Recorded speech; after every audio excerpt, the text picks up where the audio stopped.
The MENACE developer diaries are still rolling in, and we got some juicy ones with our first faction preview and a breakdown of the action point economy and the combat system. This video is part 2 in a series I'll be doing covering all of the developer updates, previews, and news for MENACE. Links to the rest of the series will be at the end of this video and in the description below. This dev diary focuses on what seems like is going to be a big tactical mechanic in MENACE, Suppression. This one gets a little deep, but it's worth understanding how it'll work, so bear with me. The developers looked at real-life firefights and small unit tactics and determined that Suppression has been a crucial part of winning those engagements. We all know the basic idea. A unit that's taking fire will attempt to hunker down and cover, but also loses the ability to fire back effectively or move when heavily suppressed. This is the ideal tactical setup: suppress an enemy, then move in or flank to finish them off. A real-life strategic approach, this is actually called the 4 Fs and was established in World War II. Find the enemy, fix them in position via suppression, flank, and finish them. But how will this system translate to MENACE? There's a lot of factors. Suppression is applied to a unit upon taking damage or especially when an element is killed. Remember, in MENACE, squads will be the units, but each individual soldier in that squad will be considered an element. Suppression is also applied per shot, so weapons with a higher rate of fire will generally apply more, but each one is different.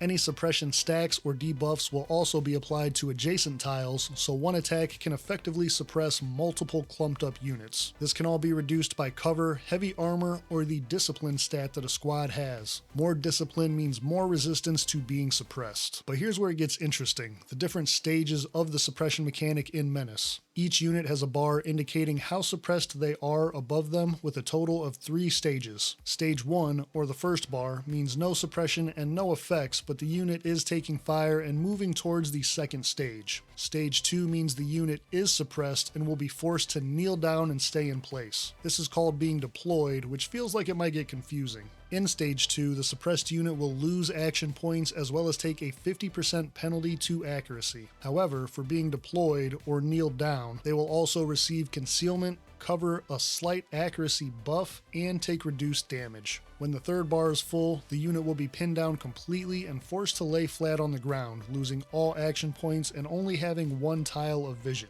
It should be noted that kneeling or laying down when suppressed is not a choice and will be forced upon the unit as the bar builds up. But units that are suppressed will take less damage and recover 1/3 of the bar at the end of their turns. Just to quickly hit some questions I've seen, vehicles and walkers like mechs will not be affected by the suppression mechanic, and the option to deploy or kneel down your units is a combat stance option that's available to the players outside of this suppression mechanic as well. So how do you counter this or stop it from overwhelming your squads? The most straightforward way is just to suppress the enemy that is trying to suppress you. This is easily done with things like vehicles since they aren't affected, but generally the idea is that you should plan your approach carefully and cover your frontline units with suppressive fire so they don't get suppressed. After all, vehicles won't always be available. In addition, there are other more tactical options available too. Using smoke to break sight lines and move your troops works, as well as using combat stimulants that instantly reduce your suppression bar and grant a bonus to the discipline stat. Lastly, we can use off-map abilities, which I'll talk about in the next entry, like airstrikes, strafing runs, or rocket barrages to break suppression. This mechanic overall feels like it's going to play a heavy part in combat and will force players to really focus in on their planning and approach to missions. Speaking of off-map abilities, this dev diary talks about the role your strike cruiser plays in the game and the upgrades and abilities that are available. This includes things like airstrikes and missile barrages, but also goes much deeper than just the combat layer. It starts with the definition of what a marine company is in MENACE: a self-contained autonomous unit usually consisting of a ship, medical facilities, a handful of light infantry and vehicle squads, plus aerial support craft like dropships. Due to how big space is, these marine units are expected to act somewhat independently, answering distress calls and resolving any issues, or at the very least, holding the line until reinforcements can arrive. And this is where our story starts. Players will enter the Wayback System in the TCRN Impetus, which stands for Terran Congressional Republic Navy, and serves as our base of operations where we rest, refit, and customize our troops, as well as upgrade the ship itself through the OCI system. OCI stands for Operational Capability Improvements and covers upgrades and installations that are added to the cruiser, with 3 distinct types that can be built: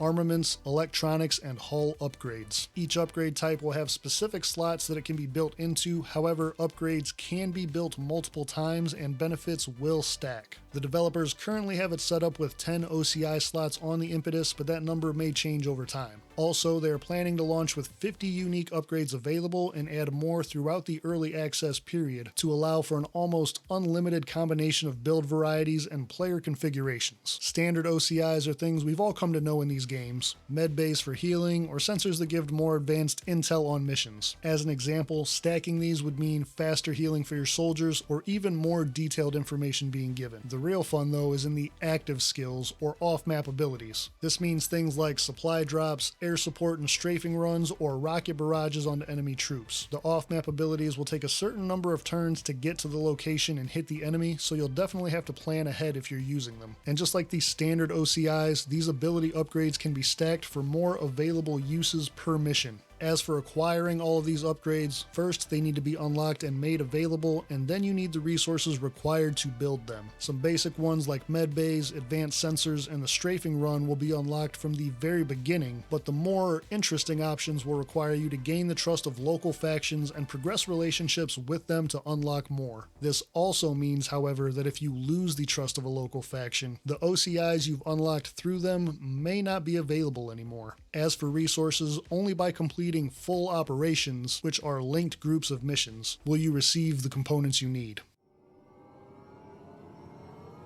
Developer Diary 9 goes into the perks and promotion system for squad leaders, which are talked about more in my previous video. Instead of using a standard style XP system, MENACE will have promotions that are earned to unlock perks and improve the performance of pilots and squad leaders. This is designed to work more like an actual military system, and players, as the commander, will be given free will when to promote or demote leaders. Promotion points are rewarded for every mission and based on a number of factors: mission difficulty, logistics and supply points used, casualties taken, speed of completion, collateral damage or civilian casualties, and any bonus objectives completed all affect this rating. These points can be spent after each mission, and players will have to deliberately choose when to promote a pilot or squad leader. There are 8 ranks, from Lance Corporal to Master Gunnery Sergeant, and each progressive rank will cost more promotion points than the last. This makes it much costlier to focus on one favorite unit and promote them up as opposed to spreading it out and ranking up multiple leaders. On the other hand, you can demote leaders for a small refund of your points, but they won't be very happy about it. Each squad leader or pilot has an individual perk tree with unique perks that are always unlocked and specific to them, as well as regular perks that others can also have. Some of these will be passive or active combat abilities, and each perk has 4 tiers. Squad leaders are, again, pre-made by the developers, not by us, and as such, some will lean more towards specific roles in combat, but the perk system is designed to offer more flexible builds and playstyles, so characters aren't necessarily locked into those roles as much. Currently, the devs say they have 40 perks in the game on top of the unique character perks, with more planned. The whole idea behind this system is to give players plenty of freedom for experimentation, replayability, and strategic builds, offsetting the whole pre-made squad leader characters a little bit.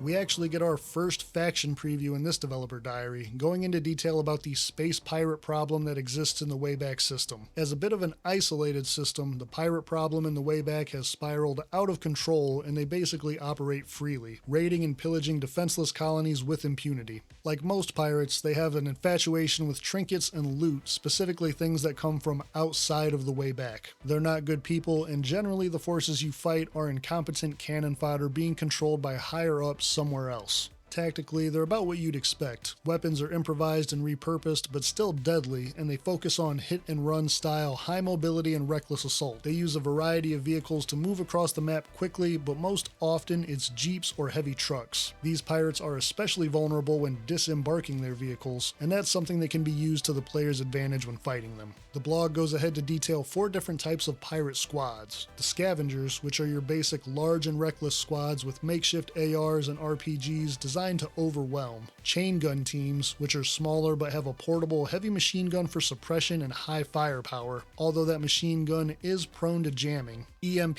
gunners that are a more specialized team for taking out vehicles and automated defenses when boarding ships. Although they really don't pose a threat to infantry, they can easily shut down your vehicles if they're caught out of position. And the boarding commandos, which are heavily armored assault specialists meant to board spaceships and be deadly in close quarters combat. These guys have shotguns, thermite, and stun grenades. What a fun combination. The blog also details 4 different types of pirate vehicles. The rocket truck, which is an improvised mobile artillery station designed to suppress large areas with inaccurate missile barrages. It relies on mobility to stay safe, and a cool little detail is that when critically damaged, these trucks have a chance to cook off and launch rockets in random directions. The chain gun truck is basically the same idea, but with a heavy machine gun on top instead. This gun deals more damage than the ground teams, but is still definitely prone to jamming. The laser truck is what you get when you take the laser from a spaceship and weld it on top of a pickup. These are meant to be counters to heavy vehicles, with the laser doing big damage but giving off a lot of heat and requiring time to vent in order to stay operational. Then we have the flame truck, a light armored but high durability truck with a flamethrower on top to take out entrenched infantry units. The flammable liquid inside makes these trucks particularly prone to catastrophic explosions when damaged though. I really like how detailed these units and vehicles are, with each having distinct advantages and weaknesses that can be exploited. These little details are what are really going to make the strategy and combat in Menace feel like a chess game. Dev Diary 11 goes in depth on the action point system, including how hit chance is calculated and casualties are accounted for. This one's another bit of a detailed breakdown. Menace will stick to the classic turn-based strategy roots with a full action point system as opposed to the XCOM styled 2 action per turn system. This means that every unit in the battle will start with a pool of action points, and any actions taken like movement or attacking will use that pool. The idea is that all actions take a certain amount of time, and that is meant to be reflected in this system. Units will start with 100 action points, but certain circumstances like being suppressed can change that amount. A standard skill like firing a basic weapon or throwing a grenade costs 40 AP, while special heavy weapons will cost 60 and can only be used once per turn. Movement also takes action points, but there's a lot of variables there. A concrete road will be much faster and cost less than marching across muddy ground, for example, and vehicles with wheels will generally require less AP to move than ones with tracks, but may not be able to cross all types of terrain. Vehicles will also use action points to turn, which is obviously something that infantry won't have to worry about. All of this builds on the other strategic elements in the game, making your routes and skills for different units really affect the gameplay.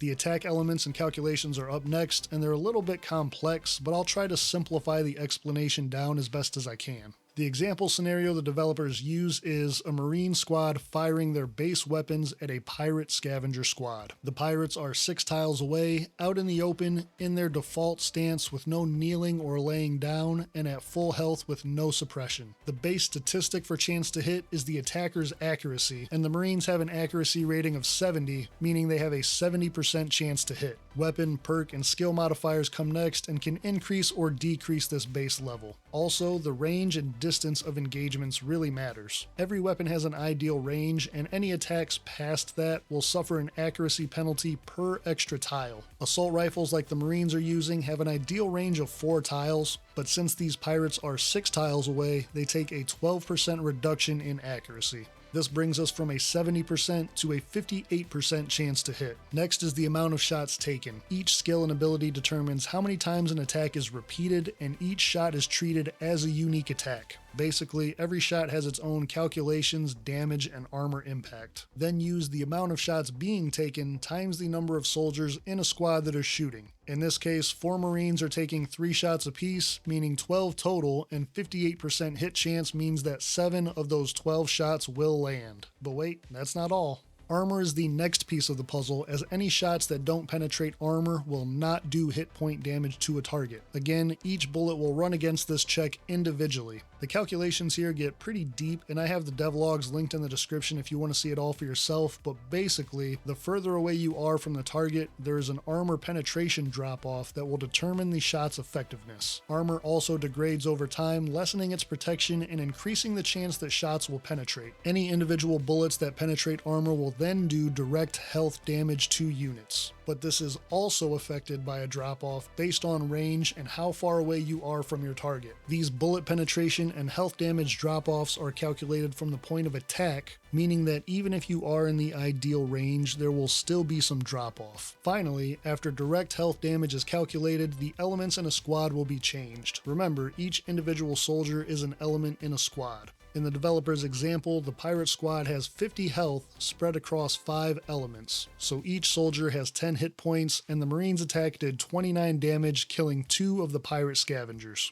Not only does this kill 2 of the elements, but the pirate squad will now have a reduced fire rate and damage because there are less of them in the squad shooting. This is just a basic example, and suppression calculations are just as complicated, if not more so, than the attack ones. But don't worry, the UI will only show the final results to players. However, this system is designed around 2 core principles: realistically styled combat in a simulation-based model that accounts for things like distance, range, and ballistic drop-off, and accessibility. Players won't have to track these numbers, and we'll see what happens when they use an attack or ability, but there will also be deep systems and weapon calculations for those who want to really dive in or min-max their strategies and attacks. I really appreciate the transparency and breakdowns the developers are giving us, even though obviously not everyone will be interested to this level, but MENACE continues to look like a banger, and if you missed the previous video in Dev Diaries, feel free to check out my breakdown of those in the video on screen now.